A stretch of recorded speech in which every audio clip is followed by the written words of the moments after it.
Najeev Akarja, Oireachtas members, Deputy Joe McHugh, Deputy Thomas Pringle. I'm also delighted to be joined by councillors here as well, and the Secretary General in my department, Mary Hurley, and also representatives from Donegal County Council. I have two Director of Services here, and I know there's a good few staff from Donegal County Council, representatives from Cornanillan, Uders na Gaeltachta, and Codal-Illan na Heron, and most importantly, representatives from island communities right across the county. And I know some of you have travelled a long, long journey, and I particularly want to welcome the gentleman here from Beara, because that's a long way away from here.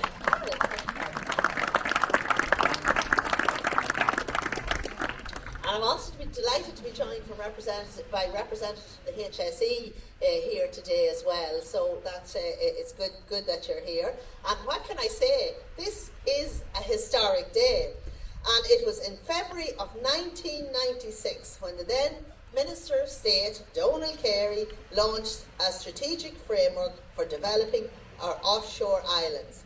So today, over 27 years later, here on beautiful Arranmore, I'm very proud as Minister for Rural and Community Development to launch Our Living Islands, the new national policy for our islands. And I can tell you, I'm very, very pleased to be also joined by a former minister in the department with responsibility for the Gaeltacht, your very own Dinny McGinley, who's here this morning.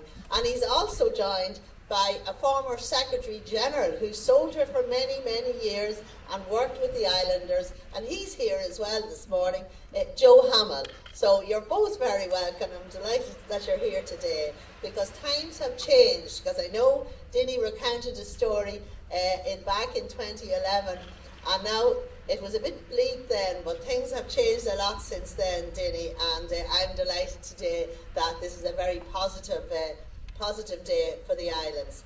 So this policy, of course, is as a result of a very wide and deep consultation with island communities. And I really want to acknowledge all of the individuals, communities, the representative groups and the stakeholders who took the time to attend meetings, to make submissions, and to send in their thoughts, their suggestions and their ideas. And if ever there was a policy that was developed from the ground up, I believe that this is it. Our Living Islands is a policy moulded by our islanders for our islanders. It's a substantial document. We have a 10-year policy which will be backed up by rolling 3-year action plans with time-bound commitments so that departments across government can be held to account. These include real and tangible actions in areas such as housing, connectivity, remote working, and of course health services. Our Living Islands aims to ensure that sustainable, vibrant communities can continue to live and thrive on our offshore islands for many years to come. My overarching ambition for this policy is to see more people living on our islands, more people working on our islands, and more people choosing to raise a family on our islands. It's a simple, but it's a bold ambition, and here's how we're going to do it. From our consultation with communities, it is clear that the number one reason young people leave our islands is in search of quality employment. We now have a unique opportunity to reverse that trend. Remote working will be the game changer for our islands. With high-speed broadband, you can now do the same job in Arranmore as you can in Dublin 4. The transformation is already underway. Just a stone's throw down here, you can see it. You can see the first offshore digital hub modem. And it's being used by people who have moved back home from the likes of Seattle, from the financial services sector in Dublin, and who can now work from this remote working facility on Arranmore, regardless of where their company headquarters are based. and I'm actually going to visit it later on when I'm heading back.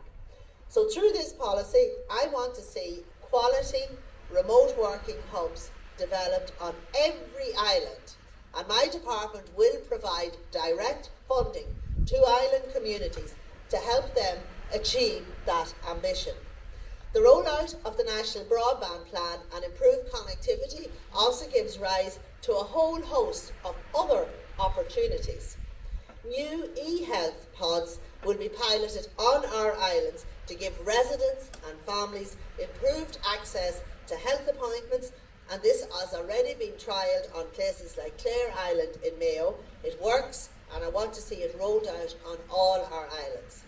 High-speed broadband will also deliver new opportunities for education on our islands in terms of blended learning. If we're going to have more people working on our islands, then we need to make sure that they have somewhere to live.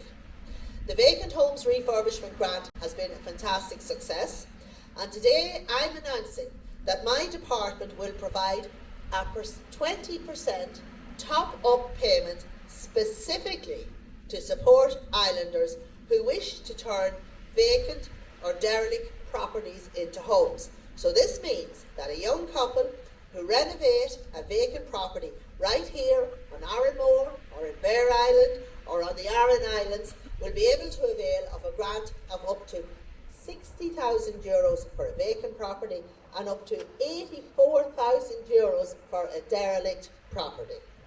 This measure will be implemented from the 1st of July. It will be overseen by our local authorities, and I'm pleased to say it will be applied retrospectively for any existing application from islands. Planning was another issue that came back very strongly during our consultation, and I have listened to the concern of islanders on this, and I have heard the stories of family members who cannot get planning permission to build on their land. And there does need to be a common sense approach on this, and I do believe that a balance can be struck. I have engaged and worked closely with my Cabinet colleague, Minister Dara O'Brien, on this, and I'm pleased to have secured a strong commitment from him that the forthcoming draft planning guidelines for rural housing will recognise the specific challenges that island communities face. If we're going to have more people living and working on our islands, then we also need to develop other key enabling infrastructure. Through the National Development Plan, we are committed to investing in the upgrade of the piers on our islands. We also need to invest in our island roads, and when I was first appointed Minister in 2020, the poor condition of many non-county roads on the islands here in Donegal in particular was raised with me. And I'm pleased to say that this issue has now been resolved. Following agreement with Donegal County Council, over €2 million was approved by my department for the upgrade of these roads.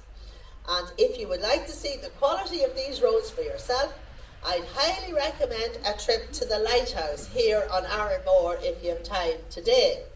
Because I'll tell you, as far as I'm concerned, it's as good as a runway. You can nearly land a plane on it. It's a powerful road, and just to say well done, and well done to the County Council, because they left it in pristine condition. I want to ensure that the roads on our islands are maintained to a high standard, and for that reason, future rounds of my department's local improvement scheme will have ring-fence funding, which can only be used on our islands. If we want to make our islands more attractive places to raise a family, we must also invest in local amenities. That means more funding for playgrounds, for sports facilities, for walking and cycling trails, and for community centres. My department has worked closely with local authorities in developing these type of facilities in communities across the country. Too often, however, island communities are competing with applications from the mainland, and they can end up sometimes falling short. Through this policy, I want to see positive discrimination towards our islands.